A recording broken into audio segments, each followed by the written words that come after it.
ସୁଭଦ୍ରା ହିତାଧିକାରୀମାନଙ୍କ ପାଇଁ ଆସିଲା ବଡ଼ ଖବର। ଆପଣମାନେ ସୁଭଦ୍ରା ଟଙ୍କା ପାଇଛନ୍ତି ନା ନାହିଁ?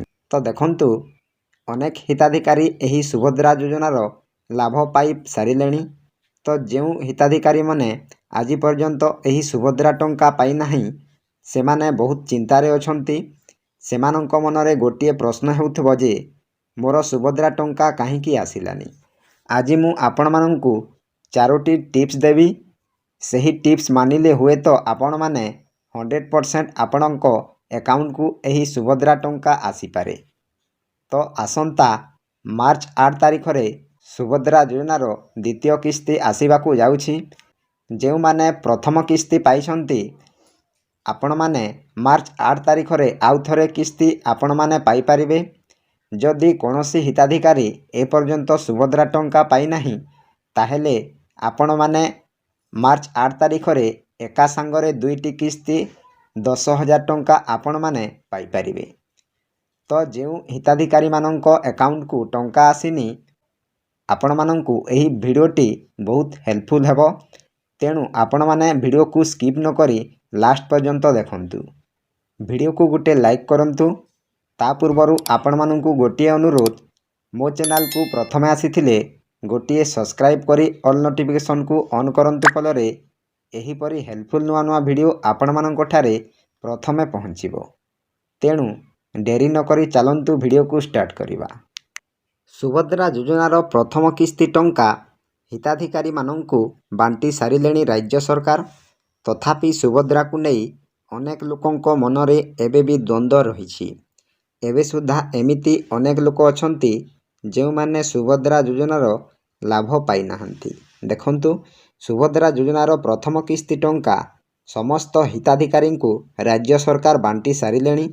ତଥାପି ସୁଭଦ୍ରାକୁ ନେଇ ଅନେକ ଲୋକଙ୍କ ମନରେ ଦ୍ୱନ୍ଦ୍ୱ ଏବେ ବି ଲାଗି ରହିଛି ଯେ ଯେଉଁମାନେ ସୁଭଦ୍ରା ଟଙ୍କା ଏପର୍ଯ୍ୟନ୍ତ ପାଇନାହାନ୍ତି, ସେମାନଙ୍କ ମନରେ ଗୋଟିଏ ପ୍ରଶ୍ନ ହେଉଥିବ ଯେ ମୋ ଆକାଉଣ୍ଟକୁ ସୁଭଦ୍ରା ଟଙ୍କା କାହିଁକି ଆସିଲାନି।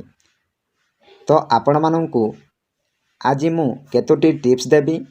ତ ସେହି ଟିପ୍ସ ମାନିଲେ ହୁଏତ ଆପଣମାନେ 100% ଗ୍ୟାରେଣ୍ଟିର ସହିତ କହୁଛି ଆପଣମାନେ ସୁଭଦ୍ରା ଟଙ୍କା ନିଶ୍ଚୟ ପାଇବେ। ତ ଏବେ ସୁଦ୍ଧା ଏମିତି ଲୋକ ଅଛନ୍ତି ଯେଉଁମାନେ ସୁଭଦ୍ରା ଯୋଜନାର ଲାଭ ଏପର୍ଯ୍ୟନ୍ତ ପାଇନାହାନ୍ତି।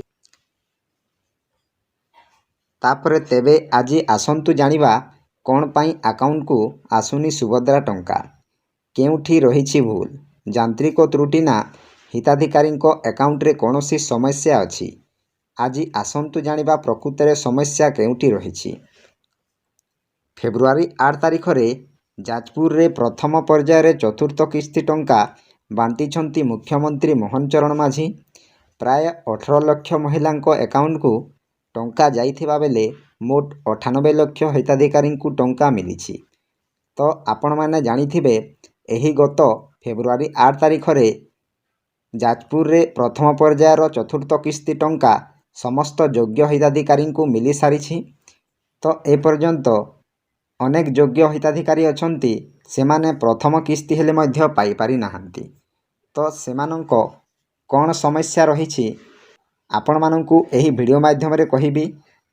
ସେମାନଙ୍କର ଅନେକ ସମସ୍ୟା ରହିଛି, ସେଥିପାଇଁ ଏହି ସୁଭଦ୍ରା ଟଙ୍କା ଆସୁନାହିଁ।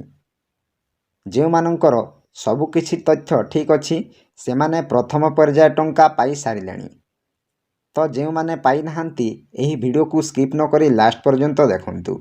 ପ୍ରାୟ 18 ଲକ୍ଷ ମହିଳାଙ୍କ ଆକାଉଣ୍ଟକୁ ଟଙ୍କା ଯାଇଥିବା ବେଳେ ମୋଟ 98 ଲକ୍ଷ ହିତାଧିକାରୀଙ୍କୁ ଟଙ୍କା ମିଳିଛି। ଦେଖନ୍ତୁ ଆଜ୍ଞା, ପ୍ରାୟ 18 ଲକ୍ଷ ମହିଳାଙ୍କ ଆକାଉଣ୍ଟକୁ ଟଙ୍କା ଯାଇଥିବା ବେଳେ ମୋଟ 98 ଲକ୍ଷ ହିତାଧିକାରୀଙ୍କୁ ଟଙ୍କା ମିଳିସାରିଛି। କିନ୍ତୁ ଏବେ ବି 2.5 ଲକ୍ଷରୁ ଅଧିକ ଯୋଗ୍ୟ ହିତାଧିକାରୀ ଅଛନ୍ତି ଯେଉଁମାନଙ୍କ ଆକାଉଣ୍ଟକୁ ଟଙ୍କା ଯାଇନାହିଁ। ଦେଖନ୍ତୁ, ଏବେ ବି ଅନେକ ହିତାଧିକାରୀ ଅଛନ୍ତି। ତ ଦେଖନ୍ତୁ, 2.5 ଲକ୍ଷରୁ ଅଧିକ ଯୋଗ୍ୟ ହିତାଧିକାରୀ ଅଛନ୍ତି। ତ ଆପଣମାନେ ଯଦି ଏହି ଟଙ୍କା ପାଇନାହାନ୍ତି, ତେବେ ଭିଡ଼ିଓକୁ ଲାଷ୍ଟ ପର୍ଯ୍ୟନ୍ତ ଦେଖନ୍ତୁ। ସୁଭଦ୍ରା ପୋର୍ଟାଲରେ ଇ-KYC କରିନଥିବାରୁ ଏଭଳି ସମସ୍ୟା ହୋଇଥିବା ଜଣାପଡ଼ିଛି। ଦେଖନ୍ତୁ, ସୁଭଦ୍ରା ଯୋଜନାରେ ଆପଣମାନେ ଇ-KYC କରନ୍ତୁ। ଯଦି ଆପଣମାନେ ଇ-KYC ନ କରିବେ, ତାହେଲେ ଆପଣମାନେ ସୁଭଦ୍ରା ଟଙ୍କା ପାଇବେନି। ତ ଏହା ରାଜ୍ୟ ସରକାର ସୋମବାର ଦିନ ଏହା କହିଛନ୍ତି। ତାପରେ କେଉଁ ହିତାଧିକାରୀ ଟଙ୍କା ପାଇନାହାନ୍ତି ତାର ତାଲିକା ବ୍ଲକ, ମ୍ୟୁନିସିପାଲିଟି, ଜିଲ୍ଲା ସ୍ତର ଓ ସୁଭଦ୍ରା ପୋର୍ଟାଲରେ ମଧ୍ୟ ଉପଲବ୍ଧ ରହିଛି। ତେଣୁ ଟଙ୍କା ପାଇନଥିବା ହିତାଧିକାରୀମାନେ ଏହି ତାଲିକାକୁ ଯାଞ୍ଚ କରିବାକୁ ପରାମର୍ଶ ଦିଆଯାଇଛି। ଦେଖନ୍ତୁ ଆଜ୍ଞା, ଯେଉଁ ହିତାଧିକାରୀମାନେ ଏପର୍ଯ୍ୟନ୍ତ ଟଙ୍କା ପାଇନାହାନ୍ତି ସେମାନଙ୍କର ତାଲିକା ବ୍ଲକ, ମ୍ୟୁନିସିପାଲିଟି, ଜିଲ୍ଲା ସ୍ତର ଓ ସୁଭଦ୍ରା ପୋର୍ଟାଲରେ ଉପଲବ୍ଧ ରହିଛି।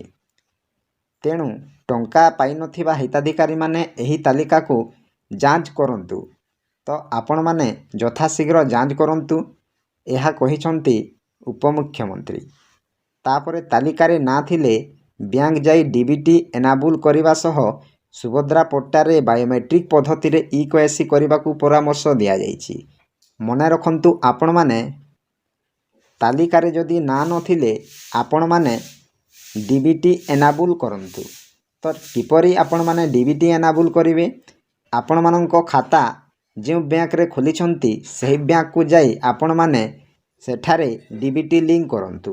ଯଦି ଆପଣମାନେ ଡିବିଟି ଲିଙ୍କ କରିବେନି ତାହେଲେ ଏହି ସୁଭଦ୍ରା ଟଙ୍କା କେବେ ହେଲେ ପାଇପାରିବେ ନାହିଁ। ତ ଏଠି ଆପଣମାନଙ୍କ ମନରେ ଗୋଟିଏ ପ୍ରଶ୍ନ ହେଉଥିବ ଯେ ମୋର ଡିବିଟି ଲିଙ୍କ ଅଛି ନା ନାହିଁ।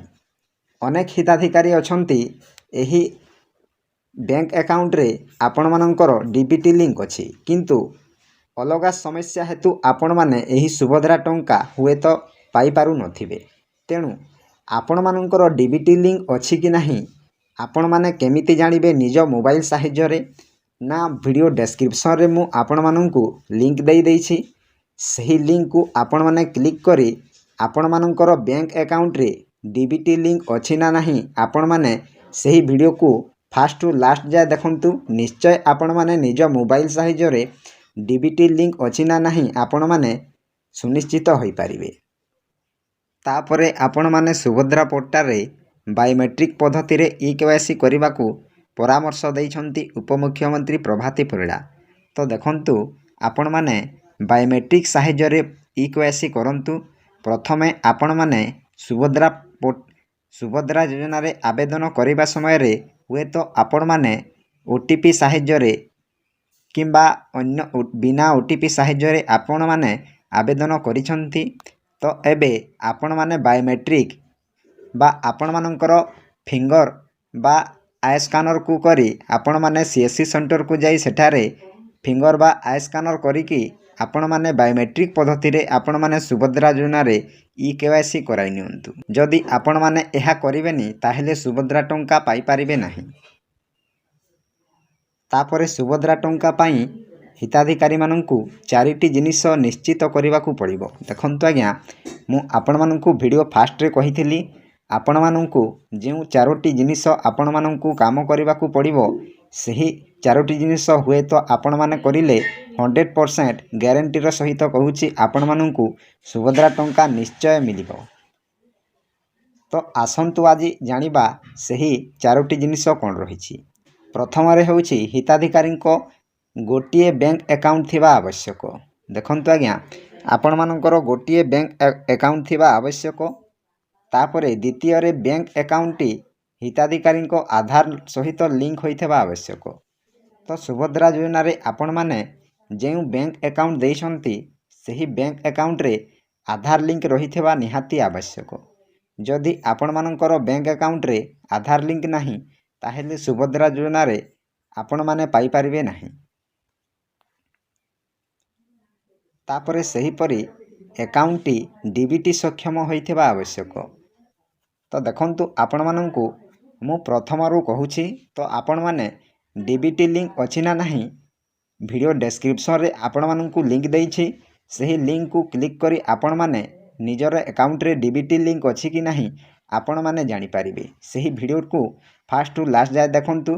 ଯଦି ଆପଣମାନଙ୍କର ଡିବିଟି ଲିଙ୍କ ନାହିଁ ତାହେଲେ ସୁଭଦ୍ରା ଟଙ୍କା ଆସିବ ନାହିଁ। ତାପରେ ଏହା ସହ ହିତାଧିକାରୀମାନେ ସୁଭଦ୍ରା ପୋର୍ଟାଲରେ ବାୟୋମେଟ୍ରିକ୍ ପଦ୍ଧତି ମାଧ୍ୟମରେ ସେମାନଙ୍କର ଇ-କେୱାଇସି କରିଥିବା ଆବଶ୍ୟକ। ଦେଖନ୍ତୁ, ସୁଭଦ୍ରା ପୋର୍ଟାଲରେ ଆପଣମାନେ ବାୟୋମେଟ୍ରିକ୍ ପଦ୍ଧତିରେ ଇ-କେୱାଇସି କରନ୍ତୁ। ତାପରେ ଆବେଦନକାରୀମାନେ ଏହି 4ଟି କାର୍ଯ୍ୟ ପୂରଣ କରି ଆବଶ୍ୟକତା ପୂରଣ କରିବା ପରେ ସେମାନେ ମାର୍ଚ୍ଚ 8 ପୂର୍ବରୁ ସୁଭଦ୍ରା ଯୋଜନାରେ ପ୍ରଥମ କିସ୍ତି ପାଇବେ ବୋଲି କୁହାଯାଇଛି। ଦେଖନ୍ତୁ ଆଜ୍ଞା, ଯଦି ଆପଣମାନେ ଏହି 4ଟି ଜିନିଷ କରନ୍ତି ତାହେଲେ ଆପଣମାନେ ମାର୍ଚ୍ଚ 8 ତାରିଖ ପୂର୍ବରୁ ନିଶ୍ଚୟ ପ୍ରଥମ କିସ୍ତି ପାଇପାରିବେ। ତାପରେ ମାର୍ଚ୍ଚ 8ରେ ମଧ୍ୟ ଦ୍ୱିତୀୟ କିସ୍ତି ପାଇପାରିବେ। ତ ଦେଖନ୍ତୁ, ଆପଣମାନେ ଏହି 4ଟି ଜିନିଷ କରନ୍ତୁ, ଆପଣମାନେ ହୁଏତ 100% ଆପଣମାନେ ଏହି ସୁଭଦ୍ରା ଟଙ୍କା ପାଇପାରିବେ। ଆଶା କରୁଛି ଆପଣମାନେ ଏହି ଭିଡ଼ିଓଟି ନିଶ୍ଚିତ ଭାବରେ ବୁଝିପାରିଥିବେ। ଯଦି ଆପଣମାନଙ୍କ ମନରେ କୌଣସି ପ୍ରଶ୍ନ ଅଛି ତାହେଲେ କମେଣ୍ଟ ସାହାଯ୍ୟରେ କମେଣ୍ଟ କରନ୍ତୁ, ମୁଁ ନିଶ୍ଚୟ ରିପ୍ଲାଏ ଦେବି। ଭିଡ଼ିଓଟି ଯଦି ଭଲ ଲାଗିଥାଏ ଗୋଟିଏ ଲାଇକ୍ କରନ୍ତୁ ଏବଂ ମୋ ଚ୍ୟାନେଲକୁ ପ୍ରଥମେ ଆସିଥିଲେ ଗୋଟିଏ ସବସ୍କ୍ରାଇବ୍ କରି ଅଲ୍ ନୋଟିଫିକେସନକୁ ଅନ୍ କରନ୍ତୁ, ଫଳରେ ଏହିପରି ହେଲ୍ପଫୁଲ୍ ନୂଆ ନୂଆ ଭିଡ଼ିଓ ମିଳିପାରିବ। ତ ଭିଡ଼ିଓକୁ ଏଇଠି ଏଣ୍ଡ କରୁଛି। ଜୟ ଜଗନ୍ନାଥ।